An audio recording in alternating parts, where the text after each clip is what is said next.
दोस्तों आज हम एक्सप्लेन करने वाले हैं हाल ही में आई मूवी केसरी 2 को, जिसकी डिमांड आप लोगों ने की थी, इसलिए वीडियो को अभी लाइक कर दीजिए। हम चलिए कहानी शुरू करते हैं। तो कहानी की शुरुआत में हम जलियांवाला बाग का सीन देखते हैं, जहां हजारों लोग इकट्ठा होकर आंदोलन कर रहे थे। तभी एक लड़का देखता है कि उनके ऊपर से जहाज निकला है और थोड़ी देर में वहाँ जनरल डायर अपनी फौज लेकर आ जाता है। अब सारे लोग कुछ कर पाते इससे पहले जनरल डायर सैनिकों को शूट करने का ऑर्डर दे देता है और वहाँ नरसंहार शुरू हो जाता है, जिसमें कई हजार लोग अपनी जान गवा देते हैं। और ये सब देखकर जनरल डायर मुस्कुरा रहा था। इसके बाद सीन कुछ समय पहले शिफ्ट होता है, जहां हमें बताया जाता है कि जब 1914 में पहला वर्ल्ड वॉर हुआ तो अंग्रेजी सैनिक हारने लगे। तब इन्होंने भारतीयों से वादा किया कि अगर आप हमारा ये जंग जीतने में साथ दोगे तो हम हिंदुस्तान छोड़ देंगे। लेकिन जब भारतीयों की वजह से अंग्रेज वर्ल्ड वॉर जीत गए तो उन्होंने भारतीयों को धोखा दे दिया और उल्टा उन्हीं पर जुर्म करने लगे। वहीं इस पर जब कृपाल सिंह नाम के एक आंदोलनकारी, जो कि एक कॉलेज में प्रोफेसर भी थे, उन्होंने आवाज उठाई कि अंग्रेज अपनी बात से पलट गए हैं। तब अंग्रेजों ने उल्टा कृपाल सिंह को फंसाने का सोचा कि क्यों ना उन्हें जेल करवा दिया जाए, जिससे सब चुप हो जाएंगे। तब पंजाब का गवर्नर माइकल और डायर अपने एडवाइजर तीरथ सिंह से मिलता है, जो कि एक भारतीय था, और पूछता है कि इस कृपाल सिंह को जेल कैसे करवा सकते हैं। तब तीरथ सिंह कहता है कि मेरी नजर में एक वकील है, शंकरन नायर, वो आज तक एक भी केस नहीं आ रहा और वो आराम से कृपाल सिंह को जेल करवा देगा। जिसके बाद तीरथ सिंह जाकर मिस्टर नायर को अंग्रेजों की तरफ से हायर करता है और बताता है कृपाल सिंह ने हम पर केस कर रखा है, लेकिन हमें उसी को जेल में डलवाना है, जिस पर नायर मान जाता है।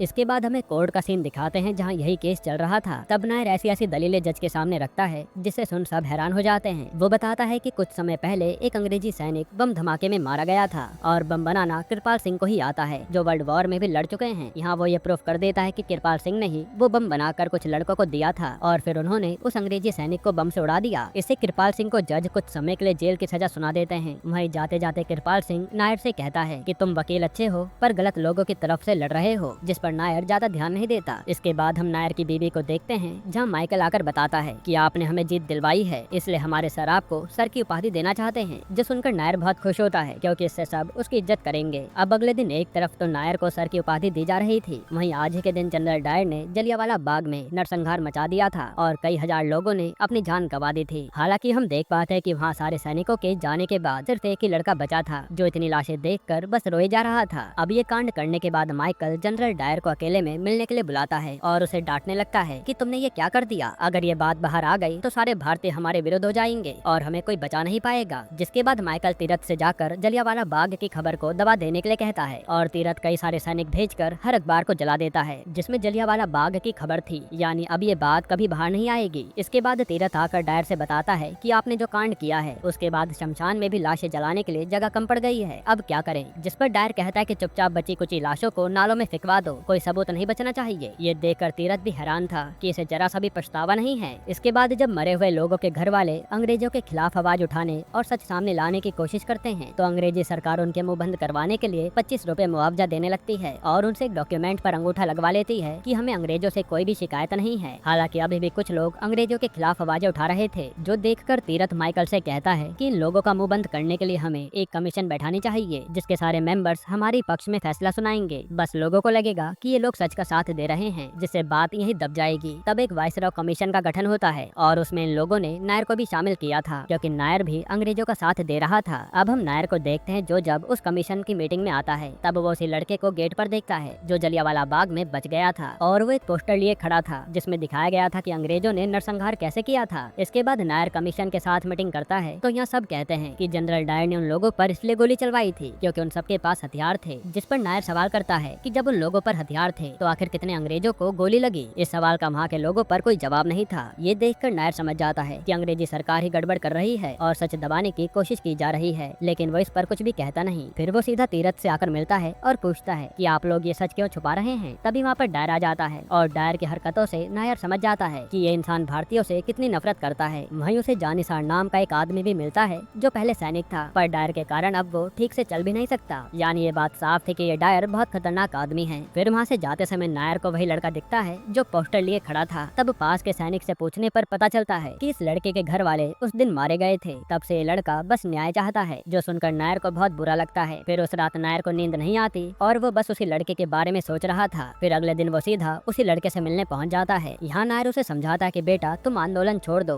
और स्कूल में जाकर पढ़ाई करो, मेरा खुद का स्कूल है, तुम कहो तो एडमिशन करा देता हूँ। लेकिन वो लड़का कहता है कि मैं, मेरी माँ और बहन हम सब आंदोलन करने गए थे, लेकिन वहाँ अंग्रेजों ने बिना वार्निंग दिए मेरे सभी घर वालों को मार दिया। ऐसे में मैं पढ़ लिख कर क्या ही करूंगा। ये अंग्रेज तो ऐसे कभी देश को आजाद नहीं करेंगे। साथ ही वो अपने बनाए पोस्टर भी नायर को दिखाता है कि कैसे उन अंग्रेजों ने हमारे लोगों को मारा है, और ये देखकर नायर की भी रूह कांप जाती है। अब रात को सारे कमीशन के लोग पार्टी कर रहे होते हैं, पर वहाँ नायर का जरा भी मन नहीं लग रहा था। फिर जब वो वॉशरूम जाता है तो उसे अंदर जाने ही नहीं दिया जाता, और वहाँ बोर्ड पर लिखा था dogs and Indians are not allowed. ये देखकर नायर को काफी बुरा लगता है, पर वो चाहकर भी कुछ नहीं कर सकता था। अब अगले दिन कमीशन के डिसीजन का समय था, जहाँ सारे अंग्रेज तो डायर को नॉट गिल्टी मानते हैं कि उसने कुछ भी गलत नहीं किया। वहीं नायर डायर को गिल्टी बताता है। हालांकि डायर के लिए नॉट गिल्टी के वोट ज्यादा थे, इसलिए डायर के ऊपर से कार्रवाई हटा दी जाती है, और ये देखकर नायर को बहुत गुस्सा आता है। तभी तीरथ उसे कहता है कि ये अंग्रेजों से पंगा मत लो, वरना मुसीबत में पड़ जाओगे। जो सुनकर नायर भी चुप हो जाता है। अब अगले दिन नायर को एक खबर मिलती है, और वो जब उसी लड़के के घर जाता है तो पता चलता है कि लड़के ने अपनी नस काट कर अपनी जान दे दी। ये देखकर नायर का दिल टूट जाता है, और उसे वहीं खड़ी एक लड़की दिलप्रीत नोटिस करती है। फिर जब नायर ये शहर छोड़कर अपने शहर जा रहा था, तभी दिलप्रीत उसके पास आकर कहती है कि आप मेरे इंस्पिरेशन थे और मुझे आपके जैसा ही वकील बनना था, पर आप भी अंग्रेजी सत्ता के आगे झुक गए। इस तरह से दिलप्रीत नायर को खूब सुनाती है। अब नायर कहता है कि मैं अकेला इन अंग्रेजों के खिलाफ कुछ भी नहीं कर सकता, इसलिए अच्छा यही होगा जो चल रहा है चलने दो।